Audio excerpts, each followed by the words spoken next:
Hello नमस्कार प्यारे साथियों, आप सभी का स्वागत है आपके अपने यूट्यूब चैनल पर। तो दोस्तों, जैसा कि आपको पता है, हम second grade first paper GK वाले के पोर्शन में हमने ये जो पॉलिटी का पोर्शन चल रहा है हमारे, और इसमें हमने काफ़ी टॉपिक कर लिए हैं। और लास्ट टॉपिक हमने किया था राज्य मानवाधिकार आयोग। तो आई होप आपको अच्छे से समझ में आ रहा होगा और आप इंजॉय कर रहे हो सभी क्लासों को, और बहुत अच्छे से आपके नोट्स भी तैयार हो रहे होंगे साथ साथ में। तो देखिए दोस्तों, इसी कड़ी को हम आगे बढ़ाते हैं और आज का हमारा टॉपिक है पंचायती राज। तो जैसा कि दोस्तों आपको पता होगा कि हम क्या करते हैं, नॉर्मली 10 से 15 मिनट में एक टॉपिक, सिंगल टॉपिक हमारा ख़त्म हो जाता है। और ऐसा क्यों होता है दोस्तों इतने कम समय में? क्योंकि हमारे जो नोट्स हैं वो शॉर्ट एंड स्वीट नोट्स हैं, और उम्मीद करता हूं कि आप इसीलिए हमारे चैनल पर हैं, क्योंकि यहाँ पर टू द पॉइंट, एकदम एग्ज़ाम के पॉइंट ऑफ व्यू से प्रिपरेशन करवाई जाती है आपको। तो ज़्यादा बड़ा और फालतू, या मतलब कि फालतू तो नहीं कहूँगा मैं, मतलब कि वो एक ऐसी इन्फॉर्मेशन जो कि एग्ज़ाम में आपके ज़्यादा काम की ना हो, तो उस प्रकार के कंटेंट से हम बचने का प्रयास करते हैं।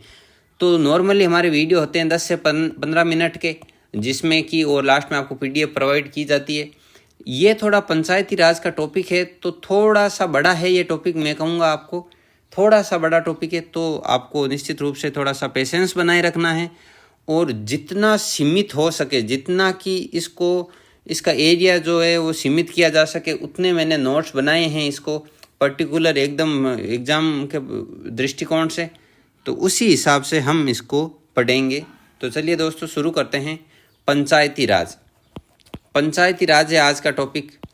तो देखिए इसकी शुरुआत कहाँ से हुई, किस प्रकार की समितियाँ इसमें आई, और कौन कौन से अनुच्छेद इसके अंतर्गत हैं, और किस प्रकार से संविधान के किस संशोधन से इसका ये हिस्सा बना एक संविधान का, और फिर इसकी शुरुआत राजस्थान में और भारत में कहाँ से हुई, और वर्तमान में इसकी क्या स्थिति है हमारे प्रशासन में।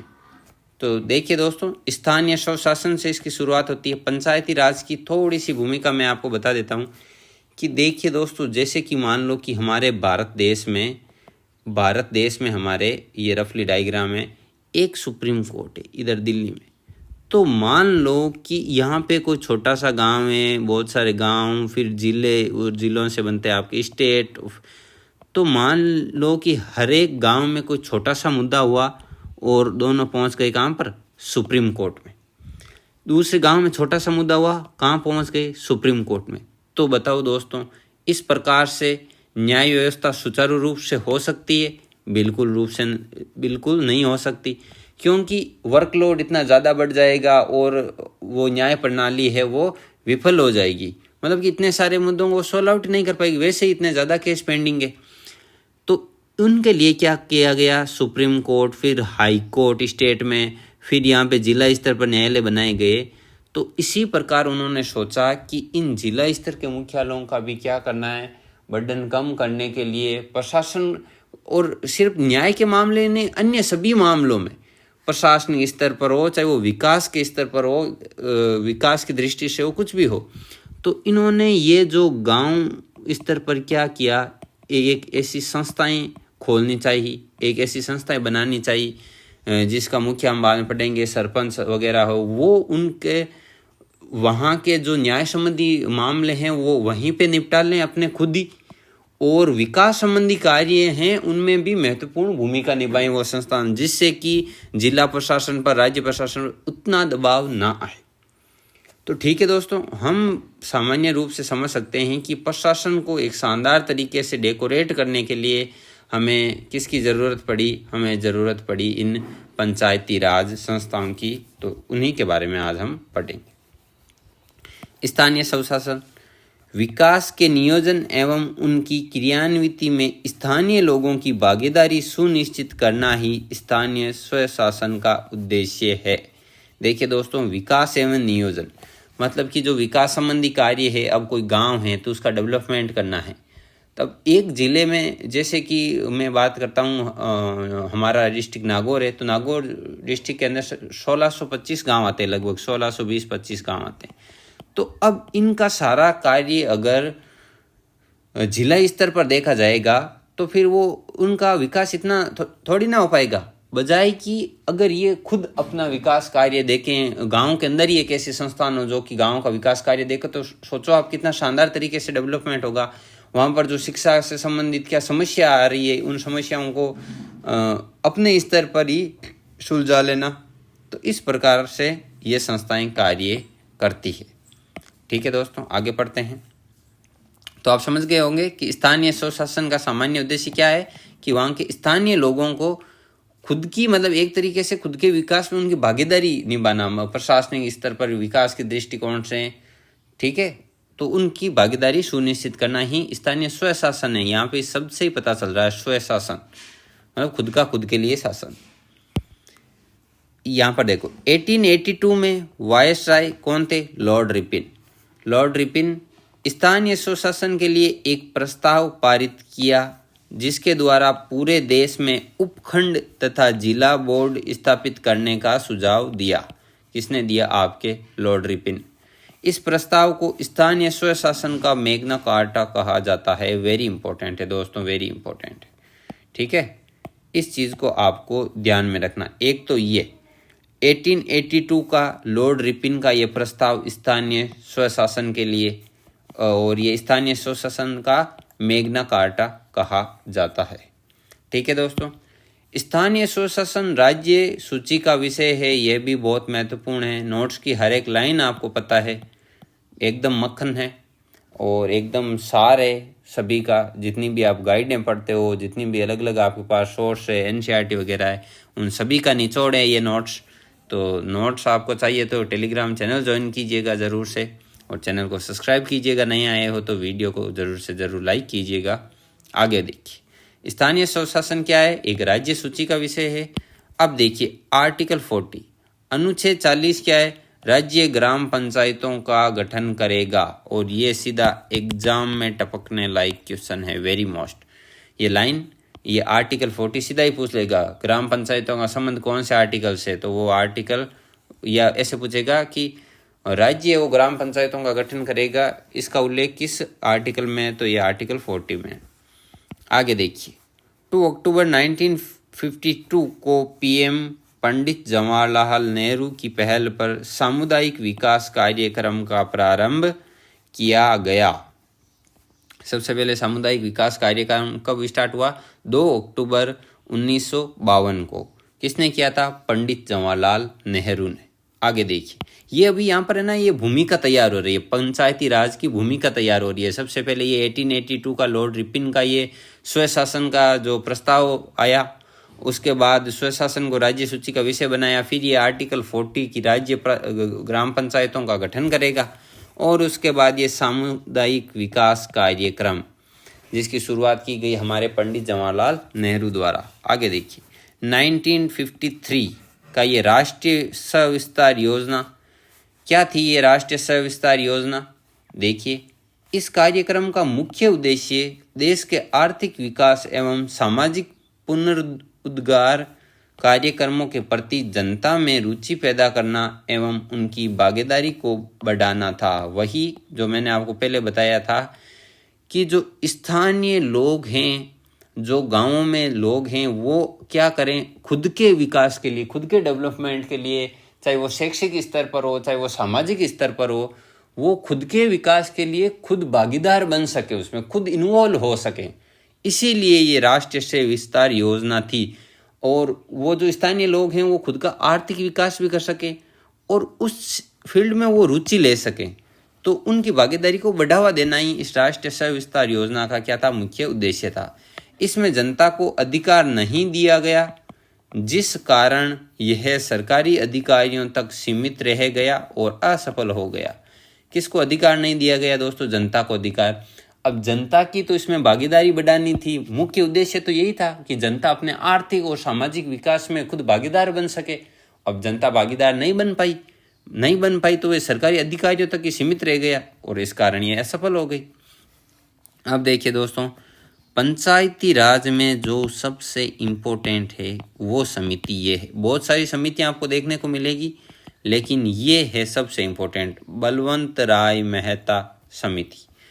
बलवंत राय मेहता समिति इतनी ज़्यादा इम्पोर्टेंट क्यों है वो आपको अभी आगे पढ़ोगे तो पता चल जाएगा। पंचायत राज व्यवस्था को मजबूत बनाने की सिफारिश के लिए ये है 1957 में बलवंत राय मेहता की अध्यक्षता में ग्रामोद्धार समिति का गठन किया गया। Very important. सबसे पहले तो कि बलवंत राय मेहता समिति का गठन कब किया गया था, या उनकी अध्यक्षता में ग्रामोद्धार समिति का गठन कब किया गया था? 1957 में किया गया था। क्यों किया गया था? पंचायती राज व्यवस्था है उसको और ज़्यादा बेटर बनाने के लिए। तो इसमें कुछ क्या सुधार किए जा सकते हैं ये तो इन्होंने क्या सुझाव दिए इनकी समिति ने, वो देख लेते हैं। त्रिस्तरीय पंचायती राज व्यवस्था का सुझाव दिया आपके बलवंत राय मेहता समिति ने। क्या दिया कि ग्राम स्तर पर होने चाहिए ग्राम पंचायत, खंड स्तर या ब्लॉक स्तर पर क्या होनी चाहिए? पंचायत समिति, और जिला स्तर पर होनी चाहिए आपकी जिला परिषद। ये थी त्रिस्तरीय पंचायती राज व्यवस्था, किसके अकॉर्डिंग? बलवंत राय मेहता समिति ने इस प्रकार का सुझाव दिया था। आगे देखिए 12 जनवरी 1958 राष्ट्रीय विकास परिषद ने में इस समिति की सिफारिशों को स्वीकार करते हुए राज्यों में इसे क्रियान्वित करने के लिए कहा। ठीक है दोस्तों, ये जो बलवंत राय मेहता जो समिति है, तो इसमें ये जो गठन किया गया ग्रामोद्धार समिति का, और इन्होंने जो सुझाव दिए त्रिस्तरीय पंचायत राज व्यवस्था के, तो उस सुझाव को 1958 में राष्ट्रीय विकास परिषद है, इन्होंने इस समिति की सिफारिशों को स्वीकार करते हुए इसे राज्यों में लागू करने के लिए कहा। अब देखिए, मैंने आपको बताया था कि बलवंत राय मेहता समिति इतनी ज़्यादा इंपॉर्टेंट क्यों है, वो आपको अब पता चलेगा। बलवंत राय मेहता के बारे में क्या है कि भारत की पंचायती राज व्यवस्था का वास्तुकार, शिल्पी कहा जाता है किनको? आपके बलवंत राय मेहता को। लोकतांत्रिक विकेंद्रीकरण का जनक किसको कहा जाता है? वो कहा जाता है बलवंत राय मेहता को। तो अब आप समझ सकते हो कि अगर इनको भारत में पंचायती राज व्यवस्था के वास्तुकार की संज्ञा दी गई है, पंचायती राज के शिल्पी की संज्ञा इनको दी गई है बलवंत राय मेहता को, तो इनसे जुड़ा हुआ एक एक फैक्ट, एक एक लाइन सीधी एग्जाम में आने के लायक है, क्योंकि पंचायती राज व्यवस्था एक सीधा सा टॉपिक मेंशन कर रखा है आपके सिलेबस में। आगे देखिए, सर्वप्रथम आंध्र प्रदेश के कुछ भागों में प्रायोगिक तौर पर अगस्त 1958 में लागू किया गया था क्या? पंचायती राज। लेकिन ध्यान देने योग्य बात क्या है? ये है ध्यान देने योग्य बात। मैं आपको कलर चेंज करके इसको डिब्बे में बंद कर देता हूँ। प्रायोगिक तौर पर महज एक प्रैक्टिकल करने के लिए कि किस प्रकार से रहती है, क्या इसमें बड़ी बड़ी समस्याएं आ जाती है, कहीं ये कोई ज़्यादा विफल तो नहीं है, या कितनी सफल रहती है, या मतलब कि ये एक प्रशासनिक ढांचे में ये सूटेबल है या नहीं है। इस प्रकार की ये एक तरह से एक्सपेरिमेंट करने के लिए आंध्र प्रदेश के कुछ भागों में अगस्त 1958 को लागू किया गया था। यह बात आपको विशेष रूप से ध्यान रखना है, आधिकारिक तौर पर नहीं, प्रायोगिक तौर पर। आगे देखिए 2 अक्टूबर 1959, ये है वो डेट पंचायती राज में सबसे इम्पोर्टेंट। 2 अक्टूबर 1959 पंडित जवाहरलाल नेहरू ने राजस्थान के बगदरी गांव नागौर, ये नागौर हमारा डिस्ट्रिक्ट है, से औपचारिक शुरुआत की। किसकी की? पंचायती राज व्यवस्था की। इसी दिन से इसे संपूर्ण राजस्थान में लागू कर दिया गया। पंचायती राज को संपूर्ण राजस्थान में कब लागू किया गया? 2 अक्टूबर 1959 ईस्वी को लागू किया गया था। किसके द्वारा? पंडित जवाहरलाल नेहरू के द्वारा। सबसे पहले कहाँ पर? बगदरी गांव नागौर में। तो ये सबसे इम्पोर्टेंट फैक्ट है, बहुत ज़्यादा इम्पोर्टेंट। आगे देखिए, राजस्थान देश का पहला राज्य है जहां संपूर्ण राज्य में सर्वप्रथम पंचायती राज की स्थापना की गई। अपने आप ही हो गया, शुरुआत राजस्थान से हुई। और हमने पढ़ लिया था कि जिस दिन से शुरुआत हुई 2 अक्टूबर 1959 को, और उसी दिन से संपूर्ण राजस्थान में इसको लागू कर दिया गया। तो निश्चित रूप से ये राजस्थान हमारा पहला स्टेट है। आगे देखिए, जिस प्रकार बलवंत राय मेहता समिति थी, उसी प्रकार से अनेक समितियां और गठित की गई। तो उनके बारे में शॉर्ट में पढ़ेंगे सभी का। अगली है आपकी अशोक मेहता समिति, ये हुई थी 1977 में गठित। तो इन्होंने क्या सुझाव दिए थे, क्या कुछ समिति का प्रारूप रहा, ये पढ़ लेते हैं। पंचायती राज व्यवस्था के मूल्यांकन और इसे अधिक शक्तिशाली बनाने हेतु दिसंबर 1977 में अशोक मेहता समिति का गठन किया गया। किस लिए? पंचायती राज व्यवस्था के मूल्यांकन के लिए, मतलब कि पंचायती राज में जो कार्य हो रहे हैं उनके मूल्यांकन के लिए कि ये कितनी सफल है, किस प्रकार से कार्य कर रही है, और इसे अधिक शक्तिशाली बनाने के लिए, अधिक मजबूत और अधिक प्रभावी बनाने के लिए ये अशोक मेहता समिति का गठन किया गया 1977 में। इस समिति में कुल 13 सदस्य थे। आपको ऊपरी तौर पर ध्यान में रखनी है ये सभी समितियां, ज़्यादा रट्टा नहीं मारना है। आगे देखिए, त्रिस्तरीय ढांचे के स्थान पर द्विस्तरीय ढांचे की संस्तुति या मतलब कि अनुशंसा की इन्होंने, इस प्रकार से आप समझ सकते हो। और वहाँ पर त्रिस्तरीय क्या था कि ग्राम स्तर पर ग्राम पंचायत, खंड स्तर पर होगी पंचायत समिति और जिला स्तर पर होगी जिला परिषद। ये मैं बात कर रहा हूँ बलवंत राय मेहता समिति की, जिन्होंने त्रिस्तरीय ढांचा दिया। अशोक मेहता समिति ने द्विस्तरीय ढांचा दिया कि जिला स्तर पर तो होगी आपकी जिला परिषद, और मंडल स्तर या ब्लॉक स्तर, वो खंड स्तर मान सकते हो, वहाँ पर होगी मंडल पंचायत। बस बात खत्म। इन्होंने वो कुछ ग्राम स्तर की वो बात ही नहीं रखी। बाकी आगे देखिए, इस समिति की सिफारिशों को अपर्याप्त मानते हुए अस्वीकार कर दिया गया भाई, किसके द्वारा? राष्ट्रीय विकास परिषद के द्वारा। ठीक है, आगे है GVK राव समिति। तो ये छोटी छोटी समितियां हैं, इसके बारे में आपको थोड़ा बहुत ध्यान में रखना है। आपके वो बोलते हैं ना, पश्चिम मस्तिष्क में एक इमेज क्रिएट हो जानी चाहिए इनकी। तो GVK राव समिति के बारे में पढ़ लेते हैं। ग्रामीण विकास व गरीबी उन्मूलन के लिए उपयुक्त प्रशासनिक व्यवस्था हेतु सिफारिश करने के लिए 1985 में योजना आयोग द्वारा इस समिति का गठन किया गया। ठीक है दोस्तों, ग्रामीण विकास एवं गरीबी उन्मूलन, गांवों में एक तो गांव का डेवलपमेंट और वहाँ पर जो गरीबी की समस्या है उसको मिटाने के लिए 1985 में योजना आयोग द्वारा GVK राव समिति का गठन किया गया था। किसके द्वारा किया गया था दोस्तों? योजना आयोग द्वारा। अच्छा, इस समिति ने क्या सिफारिशें की गरीबी उन्मूलन और ग्रामीण विकास के दिशा में? तो वो देखिए, ये बोलते हैं कि राज्य स्तर पर राज्य विकास परिषद होनी चाहिए, जिला स्तर पर जिला परिषद होनी चाहिए, मंडल स्तर पर मंडल पंचायत होनी चाहिए, और गांव स्तर पर होनी चाहिए गांव सभा।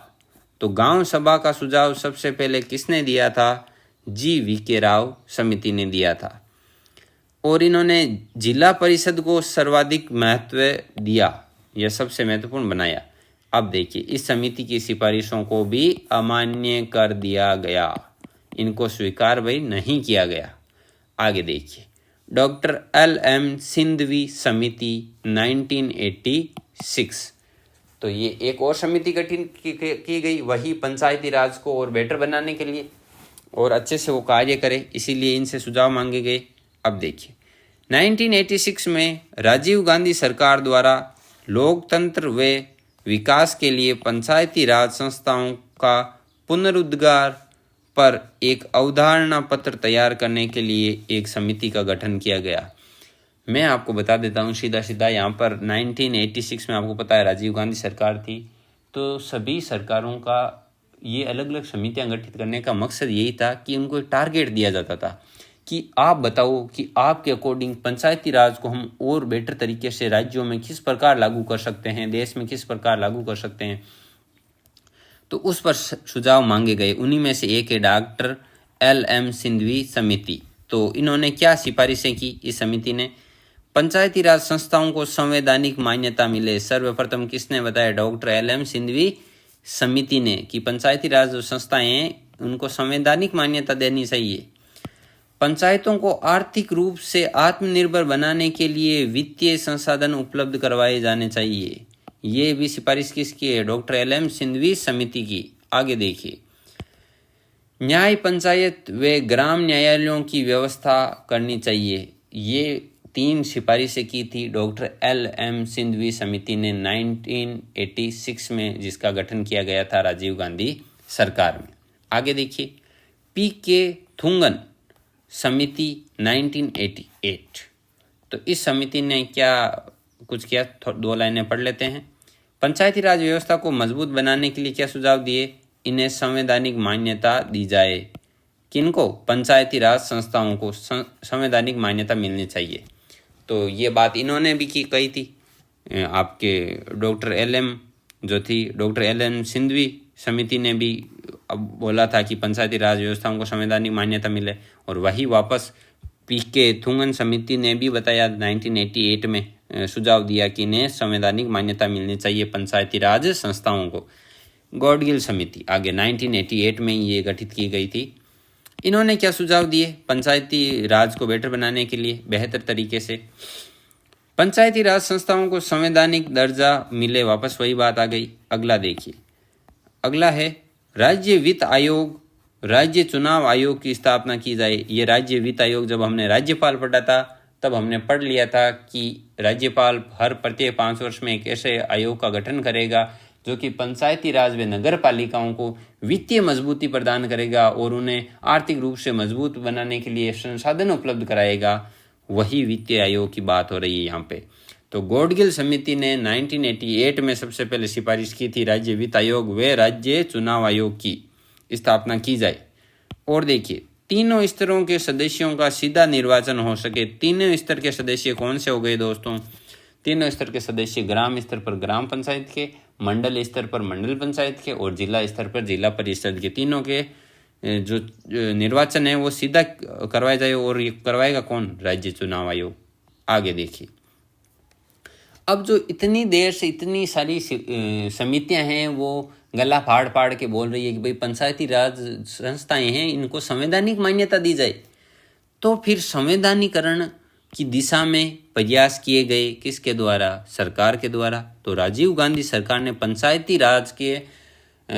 राज संस्थाओं के संवैधानिकरण के लिए क्या प्रयास किए गए उनके बारे में अब हम पढ़ेंगे। ये देखिए, डॉक्टर एल.एम. सिंधवी व पीके थुंगन समिति की सिफारिशों के आधार पर जुलाई 1989 में 64वां संविधान संशोधन विधेयक लोकसभा में पेश किया गया था। लोकसभा ने पारित कर दिया, लेकिन राज्यसभा में पारित नहीं किया गया। तो राजीव गांधी सरकार ने एक प्रयास किया था जुलाई 1989 में इनको पंचायती राज संस्थाओं को कि संवैधानिक संस्थाएं मतलब कि प्रस्तावित किया जाए। तो इस प्रकार का प्रस्ताव लाया गया लोकसभा में। 64वें संविधान संशोधन विधेयक लाया गया लोकसभा में, लेकिन लोकसभा में पारित होने के बाद राज्यसभा में इसे पारित नहीं किया गया। तो ये यहाँ पर विफल हुए। आगे देखिए, अगला प्रयास किसका था? वीपी सिंह सरकार का। सितंबर 1990 में क्या किया गया था? में लोकसभा में एक संविधान संशोधन विधेयक प्रस्तुत किया गया था। सरकार गिरने के साथ ही विधेयक समाप्त हो गया। वीपी सिंह की सरकार गिर गई थी, तो उस समय भी यह प्रस्ताव पारित नहीं हो पाया। आगे देखिए, नरसिम्हा राव सरकार। नरसिम्हा राव सरकार का क्या रोल रहा पंचायती राज संस्थाओं के संवैधानिकरण में? प्रधानमंत्री वीपी नरसिम्हा राव द्वारा 73वां संविधान संशोधन विधेयक संसद में लाया गया, जिसे लोकसभा व राज्यसभा में क्रम से 22 व 23 दिसंबर 1992 को पारित किया गया। ये देखिए, नरसिम्हा राव सरकार जो है, इन्हें सफलता मिली पंचायती राज व्यवस्थाओं के संवैधानिकरण में। इन्होंने क्या किया? जो 73वां संविधान संशोधन विधेयक है वो लोकसभा में लेकर आए। 22 दिसंबर 1992 को ये लोकसभा में पारित हो गया, और 23 दिसंबर 1992 को ये राज्यसभा में भी पारित हो गया था। आगे देखिए, 17 राज्यों की विधानसभाओं द्वारा अनुमोदित किए जाने पर 20 अप्रैल 1993 को राष्ट्रपति ने इस विधेयक पर अपनी सहमति प्रदान की। आगे देखिए, 24 अप्रैल 1993 से 73वां संविधान संशोधन अधिनियम पूरे देश में लागू हुआ, और ये पंचायती राज संस्थाओं को संवैधानिक संस्थाओं का दर्जा मिला। और ये पंचायती राज कहाँ पर? पूरे देश में लागू हो गया। कब? 24 अप्रैल 1993 को। तो ये डेट आपको ध्यान रखनी है, 24 अप्रैल 1993। तो विशेष रूप से ध्यान रखनी है। राजस्थान में कब लागू हुआ था? तो 2 अक्टूबर 1959 को हुआ था। पंडित जवाहरलाल नेहरू इधर नागौर आए थे बगदरी गांव से, और इसी दिन से संपूर्ण राजस्थान में हो गया था। लेकिन संपूर्ण भारत की बात आए तब ये अधिनियम संपूर्ण भारत में कब 24 अप्रैल 1993 को लागू हुआ था। आगे देखिए पंचायती राज। अब मेन बात आती है पंचायती राज की। अब ये पंचायती राज, इतनी देर पंचायती राज ही पढ़ रहे थे, कुछ अलग नहीं पढ़ रहे थे, लेकिन अब जो संविधान में जो मूल बातें हैं उनके बारे में पढ़ेंगे कि पंचायती राज से संबंधित संविधान में कौन से आर्टिकल है, कौन सी अनुसूची में ये है, कौन से भाग में है, इन सब की चर्चा करेंगे। देखिए, इस संविधान संशोधन द्वारा भाग 9 को पुनः स्थापित कर 16 नए अनुच्छेद आर्टिकल 243 से आर्टिकल 243O तक वे 11वीं अनुसूची जोड़ी गई। एक तो वेरी इंपॉर्टेंट है, कौन सी अनुसूची पंचायती राज से संबंधित है? 11वीं अनुसूची। संविधान में पंचायती राज से संबंधित कितने अनुच्छेद? तो 16 अनुच्छेद। कौन से भाग में उल्लेखित है पंचायती राज? तो 9वें भाग में उल्लेखित है। आगे देखिए, 24 अप्रैल पंचायती राज दिवस मनाया जाता है। 24 अप्रैल पंचायती राज दिवस, ये सीधा एग्जाम में छपने लायक क्वेश्चन है। एग्जाम में छपने लायक क्वेश्चन है। 24 अप्रैल को पंचायती राज दिवस मनाया जाता है। क्यों मनाया जाता है? 24 अप्रैल 1993 को यह पंचायती राज अधिनियम पूरे देश में लागू हो गया था, इसी कारण।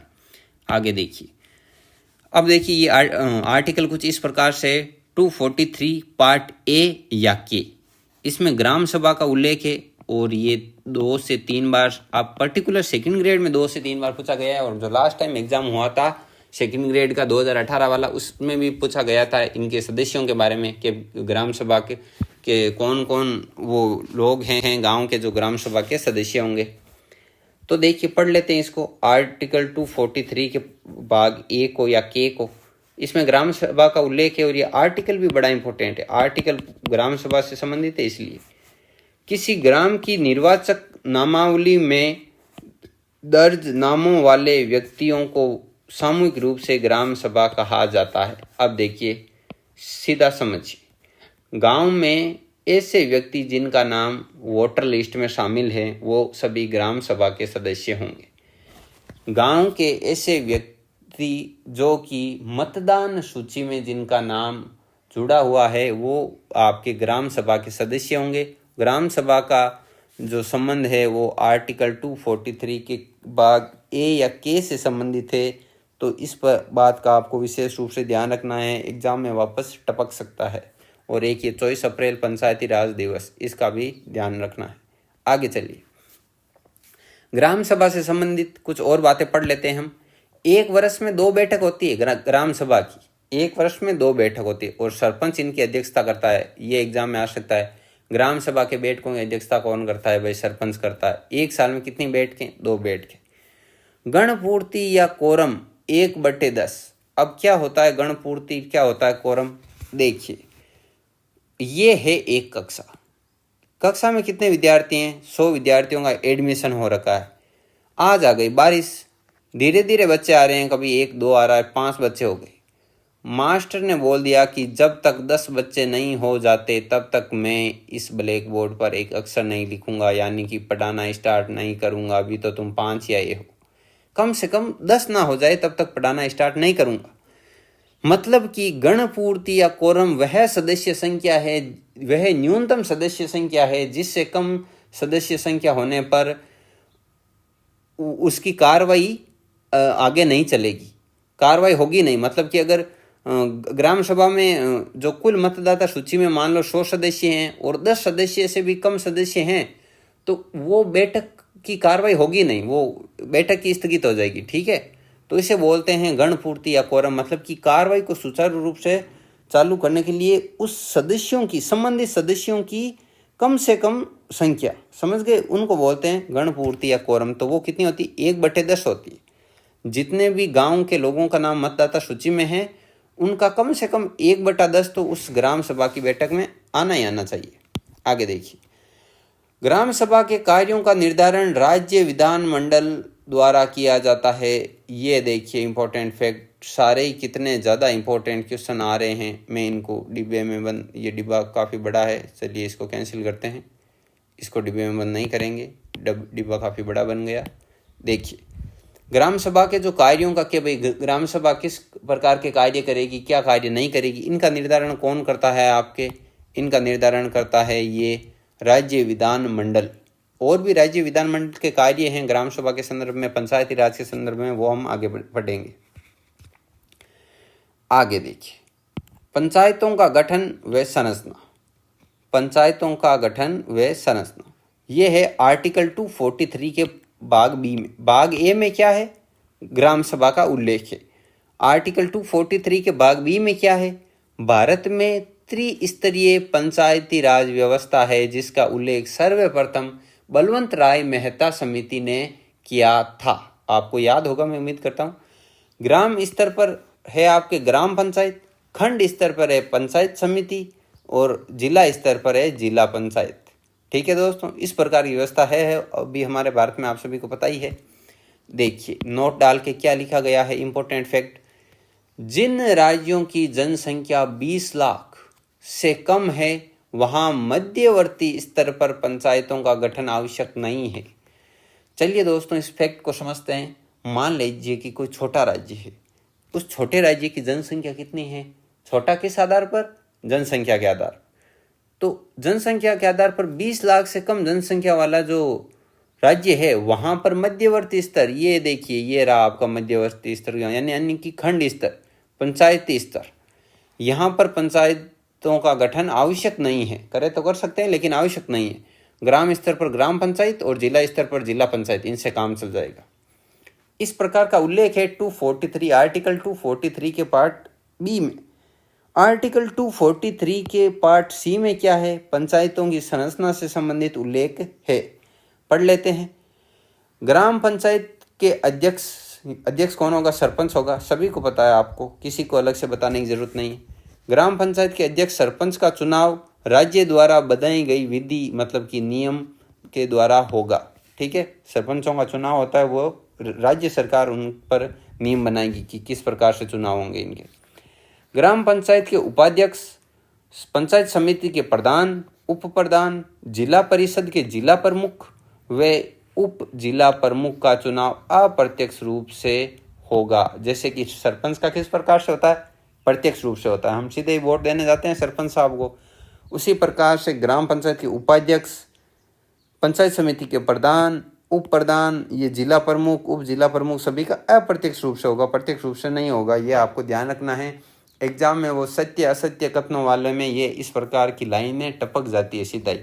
क्या आएगा कि ग्राम पंचायत के उपाध्यक्ष और प्रधान और उप प्रधान का चुनाव प्रत्यक्ष रूप से होता है। ये कथन सही है या गलत है, तो बिल्कुल गलत है, अप्रत्यक्ष रूप से होता है। आगे देखिए आर्टिकल 243 का पार्ट डी, वो क्या कहता है, स्थानों का आरक्षण किसमें, पंचायती राज में, पंचायती राज संस्थाओं में। अनुसूचित जाति व जनजाति को जनसंख्या के आधार पर आरक्षण प्रदान किया गया है। आधार क्या है आरक्षण का, यहाँ पर जनसंख्या है। महिलाओं के लिए आरक्षण कितना है, 1/3 आरक्षण है। आपको पता होगा यहाँ पर हमारे गांव में वगैरह क्या होता है, सभी जगह यही होता है हमारे गांव में, क्या कि जैसे कि आपके सरपंचों का चुनाव हुआ, कोई महिला सीट आ गई, तो निश्चित रूप से वो जो फैमिली वाले हैं, जो भी सरपंच प्रत्याशी बनना चाहते हैं, वो जो सरपंच के चुनाव में खड़े हुए हैं, वो नाम लिख देंगे आपके महिला सदस्य का, और वो महिला सदस्य सरपंच भी बन जाएगी। चुनाव का प्रचार प्रसार कौन करेगा, वो पुरुष सदस्य या उनके हस्बैंड है, उनके जो बेटे हैं जो भी, और सरपंच का सारा कार्य भी वही करेंगे, सिर्फ उनके साइन वगैरह वो महिला सदस्य करेगी। तो हालांकि लेकिन सरकार ने यहाँ पर व्यवस्था क्या बना रखी है, आरक्षण के लिए 1/3 सीटें आरक्षित है महिलाओं के लिए। आगे देखिए ओबीसी के आरक्षण की जिम्मेदारी राज्य विधान मंडल पर है। ओबीसी में जो आरक्षण है वो राज्य विधान मंडल पर है कि वो उनका आरक्षण का निर्धारण करेगी। अब देखिए 110वें संविधान संशोधन द्वारा महिलाओं को आरक्षण 1/3 से 1/2 करना प्रस्तावित है। ये जो यहाँ पे आरक्षण 1/3 था, मतलब कि 33% में मान सकता हूँ, इस आरक्षण को कितना कर दिया भाई, यहाँ पर 50% कर दिया गया है, करना प्रस्तावित है। कौन से संविधान संशोधन द्वारा, ये एग्जाम में आने वाला क्वेश्चन है, 110वें संविधान संशोधन द्वारा, कि भाई पंचायती राज संस्थाओं में महिलाओं का आरक्षण 1/3 से 1/2 किस आर्टिकल अमेंडमेंट के तहत किया गया था? तो वो था आपका 110वां संविधान संशोधन। आगे देखिए, अनुच्छेद 243 का पार्ट ई है, उसमें क्या है? कार्यकाल है किनका? पंचायती राज संस्थाओं का। सभी स्तर की पंचायतों का कार्यकाल प्रथम अधिवेशन की तिथि से 5 वर्ष निर्धारित किया गया है, ये सभी को पता है। तो सरपंचों का चुनाव कितने समय बाद होता है? 5 समय बाद होता है। तो आप सभी को इसका पता होगा। तो 1 मिनट में थोड़ा पानी पी लेता हूँ, गला सूख गया है बोल बोल के।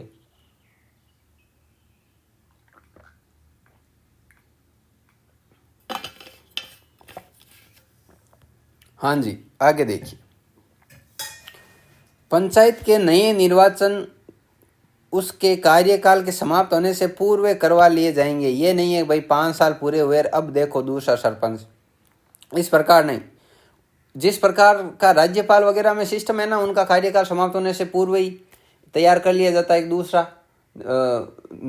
उनका वो क्या चुनाव कर लिया जाता है। तो उसी प्रकार से पंचायत में सिस्टम है कि कार्यकाल समाप्त होने से पूर्व ही उनका निर्वाचन, पंचायत के नए निर्वाचन करवा लिए जाते हैं। अब देखिए, यदि समय से पूर्व भंग किया गया है, किसको? पंचायत को, तो 6 माह की अवधि के पूर्व ही पुनः चुनाव करवा लिए जाएंगे। मान लो किसी कारण से मृत्यु भी हो जाती है या अन्य कारण से त्यागपत्र दे देता है सरपंच, तो क्या करेंगे? 6 माह के भीतर ही पुनः चुनाव होंगे वहाँ पर। यदि भंग हुई पंचायत का निर्धारित कार्यकाल 6 माह से कम रह गया हो तो चुनाव करवाना आवश्यक नहीं होगा।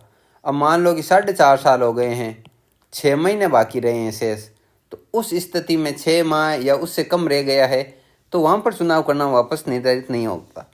अब मान लो कि यहाँ पे 2.5 साल में ही सरपंच साहब की मृत्यु हो गई, ठीक है, राम नाम सत्य हो गया सरपंच साहब का, तो अब क्या होगा? अब यहाँ पर जो 6 माह के अंदर अंदर चुनाव होगा, नया सरपंच बनेगा, तो ये सरपंच अगले 5 साल तक बिल्कुल नहीं रहेगा, ये रहेगा शेष 2.5 साल के लिए बस। यहाँ पर देखो स्पष्ट रूप से लिखा गया है, यदि पुनर्गठन किया भी जाता है तो वह शेष अवधि तक रहेगा, ना कि उसका नया कार्यकाल शुरू होगा, बिल्कुल नहीं, वो शेष अवधि तक ही रहेगा, बाद में वापस चुनाव होगा, ठीक है। तो इस बात का भी आपको विशेष रूप से ध्यान रखना है। आगे चलते हैं, आर्टिकल 243 के पार्ट एफ में क्या है? योग्यता है, किसकी है भाई? पंचायती राज संस्थाओं के अध्यक्ष की, मतलब कि पंचायत के अध्यक्ष की, यानी कि सरपंच की। क्या योग्यता है? उम्मीदवार की न्यूनतम आयु 21 वर्ष होनी चाहिए। आप सभी वीडियो देखने वाले, सेकंड ग्रेड भर्ती परीक्षा की तैयारी करने वाले, आप सभी सरपंच बनने योग्य हो, ऐसे मैं उम्मीद करता हूं, क्योंकि यहाँ पर कोई 21 साल से छोटा बच्चा शायद ही होगा, फिर क्या पता हो तो कमेंट करना भाई। अन्य योग्यताओं का निर्धारण राज्य विधानमंडल करेगा। देखिए, राज्य विधानमंडल का इसमें बहुत बड़ा रोल है, ठीक है। एक तो चुनाव संबंधी वो करेगा राज्य विधानमंडल, और उनके ओबीसी के आरक्षण के, सॉरी चुनाव संबंधी नहीं, ओबीसी के आरक्षण के लिए उसका ओबीसी का आरक्षण निर्धारित करेगा राज्य विधानमंडल। और एक इनकी अन्य योग्यताएं, आयु से संबंधित तो स्पष्ट किया गया है कि 21 वर्ष होनी चाहिए न्यूनतम, और अन्य योग्यताओं निर्धारण करेगा राज्य विधानमंडल। अब देखिए, अनुच्छेद 243 का जो भाग जी है या 6 है, हिंदी इंग्लिश दोनों में है यहाँ पर, पंचायतों की शक्तियों, अधिकार एवं उत्तराधिकार, इनका यहाँ पर उल्लेख किया गया है इस आर्टिकल 243 जी में। क्या है? राज्य विधानमंडल को यह शक्ति दी गई है। राज्य विधानमंडल को क्या शक्ति दी गई है कि ये पहले तो इनका निर्धारण करेगा कि पंचायतों को किस प्रकार की शक्तियां दी जाए, क्या क्या अधिकार दिए जाएं पंचायतों को, क्या क्या वो कार्य कर सकते हैं। ये एग्जाम में टपकने लायक क्वेश्चन है भाई। अब देखिए, 11वीं अनुसूची में दिए गए 29 विषयों पर क्या दिए गए हैं? पंचायती राज संस्थाओं को अधिकार दिए गए हैं। और ये 11वीं अनुसूची आपको पता है किससे संबंधित है? पंचायती राज से संबंधित है। इन 29 कार्यों में से कितने कार्य इन संस्थाओं को दिए जाए, यह राज्य विधानमंडल द्वारा तय किया जाता है। और देखिए, राजस्थान के संदर्भ में इंपॉर्टेंट पॉइंट, राजस्थान में 23 कार्य इन संस्थाओं को दिए गए हैं आउट ऑफ 29 में से 23 इनको सौंपे गए हैं राजस्थान में पंचायती राज संस्थाओं को। अब देखिए अनुच्छेद 243 का पार्ट आई, राज्य वित्त आयोग, वेरी इंपॉर्टेंट। देखिए पंचायतों की वित्तीय स्थिति का पुनर्अवलोकन करने के लिए एक वित्त आयोग का गठन किया जाएगा। आर्टिकल 243 के पार्ट आई में इस प्रकार का उल्लेख है, एक वित्त आयोग का गठन करने का प्रस्ताव किया गया है। राज्यपाल प्रत्येक 5 वर्ष पर एक वित्त आयोग का गठन करेगा, पहली बात। दूसरी बात, यह वित्त आयोग पंचायती राज संस्थाओं व नगर पालिकाओं को वित्तीय अनुदान, राज्य की संचित निधि से उनके भाग का निर्धारण करेगा कि मतलब कि जो राज्य सरकार के खजाने में जितना भी धन है उसका कितना % पंचायती राज संस्थाएं उपयोग करेगी, इसका निर्धारण कौन करेगा? राज्य वित्त आयोग करेगा। इन संस्थाओं की वित्तीय मजबूती हेतु सुझाव देने तथा राज्यपाल द्वारा दिए गए अन्य कार्यों को करता है आपका राज्य वित्त आयोग। गठन कौन करेगा? राज्यपाल करेगा, प्रत्येक 5 वर्ष की अवधि पर। आगे देखिए आर्टिकल 243 का पार्ट के या टे, पंचायतों के लिए निर्वाचन से संबंधित है ये आर्टिकल। राज्य निर्वाचन आयोग का गठन इसी आर्टिकल में है। एक निर्वाचन आयुक्त होता है जो राज्यपाल द्वारा नियुक्त होता है। निर्वाचन आयुक्त किसके द्वारा नियुक्त? राज्यपाल द्वारा नियुक्त। अब ये जो आयोग है राज्य निर्वाचन आयोग, इसके बारे में पढ़ लेते हैं थोड़ा। एक सदस्यीय आयोग है भाई, एक सदस्यीय आयोग। इसकी सेवा शर्तों व पदावधि राज्यपाल निर्धारित करेगा। नियुक्त कौन करेगा? राज्यपाल। इसकी सेवा शर्तें व कार्यकाल भी कौन निर्धारित करेगा? राज्यपाल। राज्य निर्वाचन आयुक्त को हटाने की प्रक्रिया सेम उसी प्रकार है जिस प्रकार हाईकोर्ट के न्यायाधीश की होती है, ठीक है। अब देखिए सामान्यतः कार्यकाल कितना होता है? वैसे तो राज्यपाल के पश्चात पर्यंत होता है, लेकिन सामान्यतः राजस्थान में 5 वर्ष या 65 वर्ष की आयु जो भी पहले हो उसका कार्यकाल होता है। सामान्यतः 5 वर्ष का होता है। अगर 65 वर्ष की आयु पहले हो गई है तो कार्यकाल समाप्त हो जाएगा। कार्य क्या होते हैं राज्य निर्वाचन आयोग के? निर्वाचक नामावली तैयार करना, एक तो, और एक है पंचायतों में नगर पालिकाओं के चुनाव करवाना। ये वेरी इंपॉर्टेंट है। पंचायतों में नगर पालिकाओं चुनाव कौन करवाता है? राज्य निर्वाचन आयोग करवाता है। देखिए अनुच्छेद 243 के पार्ट एम या हड़े में क्या है? अब देखिए कुछ क्षेत्रों में लागू ना होना, आपने पढ़ तो लिया पहले, पूरे देश में लागू हो गया, लेकिन कुछ क्षेत्रों में लागू नहीं है ये पंचायती राज। नागालैंड, मेघालय, मिजोरम में लागू नहीं है। पश्चिमी बंगाल के दार्जिलिंग जिले के पर्वतीय क्षेत्र व मणिपुर राज्य के कुछ पर्वतीय क्षेत्र में लागू नहीं है। अगर आप वीडियो ध्यान से देख रहे हैं, आप सीरियस कैंडिडेट हैं, तो मुझे प्लीज़ कमेंट करके बताइएगा कि ये पश्चिम बंगाल का दार्जिलिंग जिला है, ये किसके लिए फेमस है।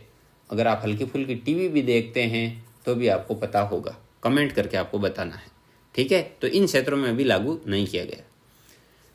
आर्टिकल 243 के पार्ट एच में अब देखिए इतना डिटेल से नहीं आता है हमारे एग्जाम में, लेकिन वहाँ पर आएगा कि पंचायती राज संस्थाओं से संबंधित आर्टिकल है, तो वहाँ पे 243, 244 आएगा। तो मैं इतनी देर से चिल्ला रहा हूँ 243, ये तो आपके गले उतर जाना चाहिए अब तक।